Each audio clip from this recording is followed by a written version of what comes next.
আসসালামু আলাইকুম রহমতুল্লাহি তাআলা ওয়া বারাকাতুহু।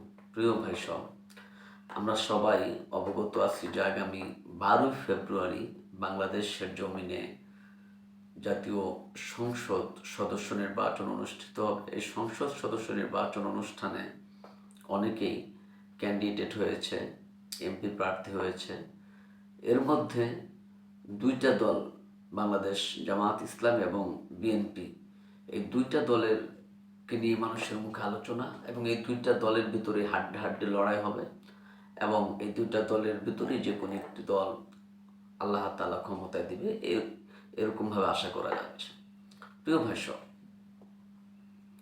অনেকেই প্রশ্ন করেন যে বাংলাদেশ জামাত ইসলাম যদি ক্ষমতায় যায় তাহলে তারা কি রাষ্ট্রীয়ভাবে ইসলাম কায়েম করবে? মনে হয় না। তারা মূলত ক্ষমতার জন্যই রাজনীতি করে। আমি সেসব ভাইদেরকে বলতে চাই, এই কথাটি সম্পূর্ণ মিথ্যা কথা। এই কথাটি একটি ভ্রান্তমূলক কথা। এই কথার কোনো ভিত্তি নাই।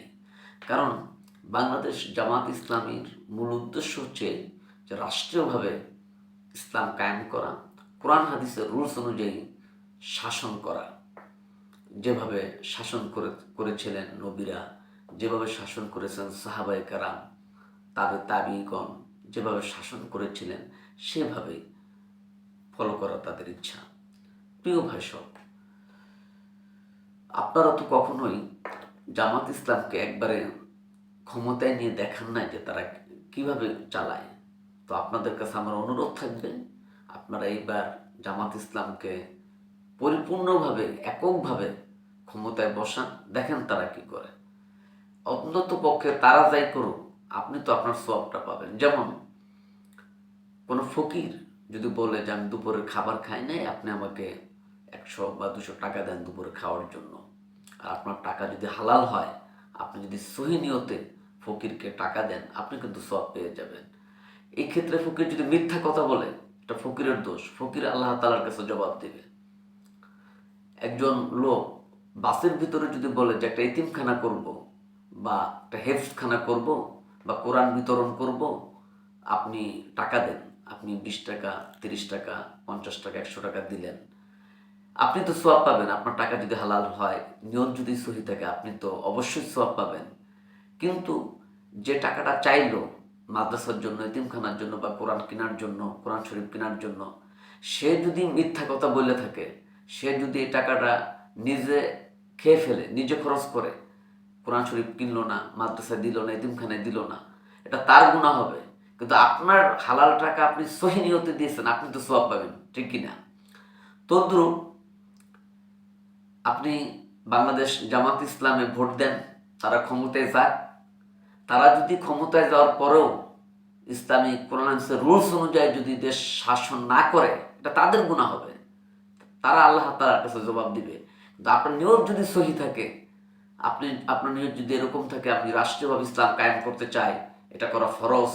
যেহেতু কোরআনের বা হাদিসের রুলস বাংলাদেশে নাই, 95% মুসলমান দেশ, আমার মনের আক্ষেপ এদেশ কোরআন এবং হাদিস অনুযায়ী দেশ পরিচালনা হোক, এই নিয়ত যদি আপনার থাকে, ওই নিয়ত মনে করে যদি আপনি বাংলাদেশ জামাত ইসলামে ভোট দেন, তাহলে অবশ্যই আপনি তো কিয়ামতের দিন সওয়াব পাবেন। তো সুতরাং আপনার ভোট দেওয়া তো আপনার কোনো লস নাই। তো সুতরাং এটা মনে করে আপনারা বাংলাদেশ জামাত ইসলামে ভোট দিবেন। প্রশ্ন করতে পারেন যে আরও তো অন্যান্য দল আছে ইসলামিক, তো চরমোনাই বা অন্যান্য দল আছে ইসলামিক, আমি জামাত ইসলামে কেন ভোট দিব? এই কথার উত্তর বলেছিলেন আমাদের বিশ্ববরণ্য মুফাসসির কোরআন শহীদ আল্লামা দেলোয়ার হোসেন সাইদি রহমাতুল্লাহ আলাই। তিনি বলেছিলেন যে আমি তো নিজেও একটি দল গঠন করতে পারতাম। আমার বাবা তারা পীর সাহেব ছিলেন, পীর সাহেবের খলিফা ছিলেন। সুতরাং আমার জন্য রাস্তা ছিল অত্যন্ত সহজ রাস্তা, আমি সেখানে প্রচুর টাকা কামানোর আমার সোর্স ছিল। সুতরাং আমি বাংলাদেশ জামাত ইসলামে কেন অংশগ্রহণ করলাম? কারণ আমি চিন্তা করে দেখলাম এটা একটা সুসংগঠিত রাজনৈতিক দল, এবং এই দলের ভিতরে ভার্সিটি আছে, মেডিকেল আছে, বুয়েট আছে, ইঞ্জিনিয়ার আছে, আলেম আছে, প্রত্যেকটা ডিপার্টমেন্টে বাংলাদেশ জামাত ইসলাম ছাত্র শিবিরের লোক আছে। সুতরাং এরা যদি ক্ষমতায় যায়, তাহলে তারা ক্ষমতা ধরে রাখার মতো তাদের এবিলিটি আছে। প্রত্যেকটা ডিপার্টমেন্টে তাদের লোক আছে, প্রত্যেকটা সেক্টরে তাদের লোক আছে। জ্ঞান, বিজ্ঞান, সায়েন্স, মেডিকেল, আলেম, সব ডিপার্টমেন্টে এদের লোক আছে। সুতরাং এই দলটা যদি ক্ষমতায় যায় তারা সুন্দর মতো দেশ পরিচালনা করার মতো সার্থক হবে। এই জন্য আমি বাংলাদেশ জামাত ইসলামে অংশগ্রহণ করেছি। তো আমি আপনি কে?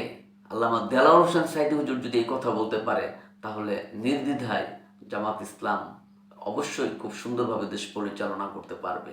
এই জন্য মূলত বাংলাদেশ জামাত ইসলামেতে দাঁড়িপাল্লে আপনারা ভোট দেবেন। আল্লাহ তাআলা আমাদের সবাইকে ভোট দেওয়ার তৌফিক দান করুক। আসসালামু আলাইকুম ওয়া রাহমাতুল্লাহি তাআলা ওয়া বারাকাতুহু।